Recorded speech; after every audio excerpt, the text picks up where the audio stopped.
Picnic मनाने के लिए एक दूसरे शहर जा रहे थे। सफ़र लंबा था और बातों बातों में उन्हें पता ही नहीं चला कि रात काफ़ी हो चुकी है। जिस रास्ते से वे जा रहे थे वह घने जंगल के बीच से गुजरता एक सुनसान और बेहद डरावना रास्ता था। अचानक शॉन ने गुल्ली से कहा, गुल्ली, कहीं हम गलत रास्ते पर तो नहीं आ गए? तभी गुल्ली बोला, नहीं, हम सही रास्ते पर ही हैं।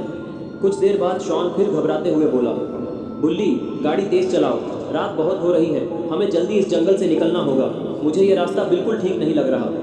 गुल्ली ने गाड़ी की रफ्तार बढ़ा दी। गुल्ली तुरंत बोला, अरे गुल्ली, गाड़ी धीरे चला, नहीं तो एक्सीडेंट हो जाएगा। लेकिन गुल्ली ने उसकी बात नहीं सुनी और गाड़ी तेज ही चलाता रहा। तभी सामने एक बंद गुफा आ गई। गुल्ली गाड़ी संभाल नहीं पाया और जीप सीधा गुफा से टकरा गई। टक्कर इतनी जोरदार थी कि सभी लोग जीप से गिर पड़े। सभी लोग गुफा के अंदर गिरते हैं। शॉन तो डिवाइड पर ही गिर गया और गुल्ली की जीप भी पूरी तरह से टूट फूट गई है। अब ये लोग यहाँ से आगे नहीं जा सकते। सब लोग उठकर गुल्ली पर चिल्लाने लगे। तभी गुल्ली ने सबको शांत करते हुए कहा, अभी चिल्लाने से कुछ फायदा नहीं है, हमें आज की रात यहीं कहीं गुजारनी पड़ेगी। तभी रॉड बोलता है, हाँ गुल्ली, तुम एकदम सही बोल रहे हो, मैं रात बिताने के लिए आसपास कोई सुरक्षित जगह देखकर आता हूँ। इतना कहकर रॉड आसपास रुकने की जगह ढूंढने चला गया। कुछ दूर जाने पर उसे एक बोर्ड दिखाई दिया। वह बोर्ड की तरफ बढ़ा और देखा कि उस पर खून से लिखा था, वापस चले जाओ।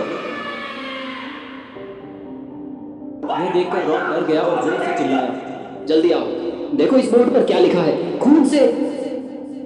रॉड की आवाज़ सुनकर सभी लोग उसके पास भागकर आते हैं। जब बाकी लोग वहां पहुंचे तो बोर्ड गायब हो चुका था। तभी शॉन रॉड से बोलता है, रॉड, यहाँ तो कोई बोर्ड नहीं है और न ही कोई खून, तुम हमको डराने की कोशिश मत करो। एक तो पहले ही ये जगह इतनी वीरान है और ऊपर से तुम्हारी मस्ती खत्म नहीं हो रही।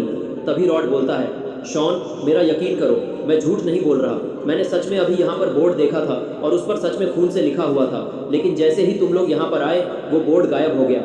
लेकिन कोई उसकी बात मानने को तैयार नहीं था। सब आगे बढ़ने लगे, लेकिन रॉड ने एक बार फिर पीछे मुड़कर देखा।